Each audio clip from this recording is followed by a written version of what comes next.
دعا کی حقیقت کیا ہے، کیسے مانگی جائے؟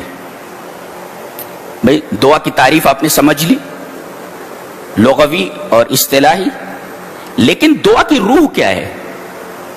اس سلسلے میں دو باتیں آپ کے سامنے رکھتا ہوں کہ دعا کیا ہے اور دعا کی روح کیا ہے، یہ دو چیزیں ہیں۔ تو آئیے ایک حدیث دیکھ لیتے ہیں۔ حدیث اس طرح، وعن النعمان بن بشیر رضی اللہ تعالی عنہ قال قال رسول اللہ صلی اللہ علیہ وسلم الدعاء هو العبادہ قال ربکم ادعونی استجب لکم، رواہ ابو داؤد فی کتاب الصلاۃ۔ حضرت امام ابی داؤد رحمہ اللہ ابو داؤد شریف کتاب الصلاۃ کے اندر جہاں انہوں نے نماز کا چیپٹر باندھا ہے، نمازوں کا بیان ہے، وہاں یہ حدیث موجود ہے حضرت نعمان بن بشیر سے۔ حضرت نعمان بن بشیر فرماتے ہیں کہ نبی اکرم صلی اللہ علیہ وسلم نے فرمایا کہ دعا ہی عبادت ہے، اگر آپ نے دعا نہیں مانگی تو آپ نے عبادت ہی نہیں کی۔ یہ ہے دعا کی حقیقت، دعا کی حقیقت کی دعا ہی عبادت، الدعاء هو العبادہ، دعا ہی عبادت ہے۔ اگر آپ نے دعا نہیں مانگی تو آپ نے عبادت نہیں کی۔ اللہ تبارک و تعالیٰ کو دعا اتنی پسند ہے کہ اسے عین عبادت قرار دیا کہ دعا ہی عبادت ہے۔ اگر آدمی دعا نہ کرے تو سمجھو اس نے اللہ کی عبادت نہیں کی۔ یہ ہے دعا کی حقیقت۔ اور دعا کی روح کیا ہے؟ یہی نہیں ہے ہماری دعاؤں میں، تضرع۔ تضرع کا مطلب ہوتا ہے اردو میں گڑ گڑانا، گڑ گڑانا۔ اور یہ اتنی بڑی چیز ہے کہ اگر عذاب آ جائے تو عذاب ٹل جاتا ہے۔ اللہ نے فرمایا فلولا اذ جاءهم باسنا تضرعوا ولكن قست قلوبهم وزين لهم الشيطان ما كانوا يعملون۔ انہوں نے ہمارا عذاب آ جانے کے بعد تضرع کیوں نہیں کیا؟ گڑ گڑائے کیوں نہیں؟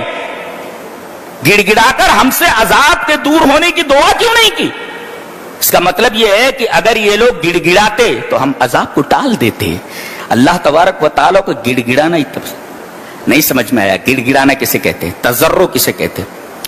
حضرت موسیٰ علیہ السلام ہے، وہ ایک قبطی کو مار دیتے ہیں، ایک ہی فائٹ میں مر گیا وہ، فوقظہ موسیٰ فقبال، ایک ہی فائٹ میں مر گیا وہ۔ اب وہ پتہ چل گیا کہ یہی ہے مارنے والے۔ اب ان کو پکڑنے کے لیے پولیس نکل پڑی۔ ایک آدمی نے بتا دیا کہ تمہیں پکڑنے کے لیے پولیس ڈھونڈ رہی ہے، بھاگ نکلے یہ، اور مدین کی طرف گئے۔ ابھی بستی کے باہر 7-8 دن لگ گیا وہاں پہنچتے ہوئے۔ کپڑے گندے ہو چکے ہیں، حالت بڑی خستہ ہے، بھوکے ہیں، پیاسے ہیں، کوئی مددگار نہیں ہے ان کا۔ دیکھا کہ 2 لڑکیاں کھڑی ہیں اور وہاں ایک کنواں ہے، اس سے چرواہے پانی پلا پلا کر کے اپنے جانوروں کو لے جا رہے ہیں، لیکن 2 لڑکیاں ایک طرف کھڑی ہیں اپنی بکریوں کو لے کر کے۔ آگے بڑھے اور انہوں نے ان کی بکریوں کو پانی پلا دیا۔ اللہ نے فرمایا فَسَقَى لَهُمَا ثُمَّ تَوَلَّى إِلَى الظِّلِّ فَقَالَ رَبِّ إِنِّي لِمَا أَنزَلْتَ إِلَيَّ مِنْ خَيْرٍ فَقِيرٌ۔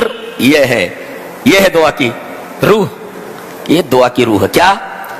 لڑکیوں کی جو دونوں کھڑی تھی ان کی بکریوں کو پانی پلا کر کے وہ پھر سائے میں چلے گئے، پیڑ تھا اس کے سائے کے نیچے جا کر بیٹھ گئے، کوئی نہیں ہے ان کا، نہ آگے کوئی ہے نہ پیچھے ہے، حالت بڑی خستہ ہے، خراب ہے۔ ایک نیکی کا کام کیا انہوں نے اور اس کے بعد درخت کے نیچے بیٹھ کے وہیں دعا کر رہے ہیں، رب انی لما انزلت الی من خیر فقیر، میرے رب جو بھی خیر میرے لیے تو اتارے، میرے لیے نازل کرے، میں اس کا فقیر ہوں۔ تو تضرع کا مطلب فقیر بن جاؤ۔ یہ آج کل کے فقیر نہیں، ان کی آوازوں کے اندر جو رقت ہے بناوٹی ہے،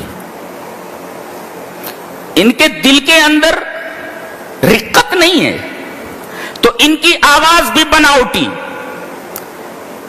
ان کی حالت بھی جو فقر کی بنائے وہ بھی بناوٹی، اور جس دل سے آواز نکال رہے ہیں وہ دل بھی، اس کی کیفیت بھی بناوٹی، دل کی کیفیت بناوٹی، آواز کی کیفیت بناوٹی، حالت ان کی بناوٹی، لیکن یہاں سراپا افتقار ہیں، سراپا فقیر ہیں۔ میرے رب جو بھی تو میری طرف خیر اتارے میں اس کا فقیر ہوں۔ حالت بھی فقیروں جیسی ہے اور دل بھی اللہ کی طرف جھکا ہوا ہے، وہ بھی فقیر ہے، اور آواز بھی ایسی ہے، میرے رب میں فقیر ہوں. اس کا مطلب آدمی کی آواز فقیر بن جائے, آدمی کا دل فقیر بن جائے اور آدمی کی حالت فقیر ہو جائے, دیٹ از کالڈ تضرع. اگر یہ تینوں چیزیں آ جائیں دعا فوراً قبول ہو جاتی ہے. یہی چیز ہمارے اندر نہیں ہے, ہماری دعاؤں کے اندر یہ چیز نہیں. سراپا افتقار, سراپا افتقار. رب انی لما انزلت الیک. انبیاء بنی اسرائیل کا اتنا معزز نبی ہے کہ لاٹھی مار دے تو دریا میں راستے بن جائیں, لاٹھی ڈال دے تو اژدہا بن جائے. انبیاء بنی اسرائیل کا سب سے معزز نبی ہے, لیکن کتنا انکسار ہے, اللہ کے سامنے کتنا فقیر بنا ہوا ہے یہ شخص.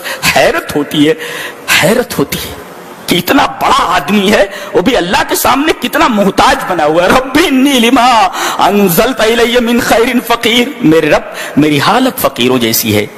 ان کی آواز میں بھی افتقار ہے, ان کا دل بھی فقیر, حالت بھی فقیروں جیسی اور آواز بھی فقیروں جیسی. اگر تینوں چیزوں میں افتقار آ جائے, فقر آ جائے, محتاجگی آ جائے, دیٹ از کالڈ تضرع. یہ تضرع یہ دعا کی روح ہے. یہ روح اگر دعا سے نکل جائے دعا قبول نہیں ہوتی, دعا بے جان ہے. فلولا اذ جاءهم باسنا تضرع. جب دعا کریں تو آپ کے الفاظ میں افتقار ہو. افتقار مانے محتاجگی, بے بسی ہو میرے رب, اور آپ کی آواز میں بھی بے بسی ہو, آپ کی حالت بھی بے بسی والی ہو, اور آپ کے بولنے کا انداز بھی انکسار آنا ہو, اور آپ کا دل بھی مکمل فقیر بنا ہوا ہو. تینوں چیزیں فقیر بن جائیں, دل, آواز, حالت, تینوں چیزیں اگر افتقار لیے ہوئے ہوں, فقیری لیے ہوئے ہوں, عاجزی اور مسکنت لیے ہوئے ہوں, دیٹ از کالڈ تضرع. اور یہ تضرع یہ دعا کی روح ہے.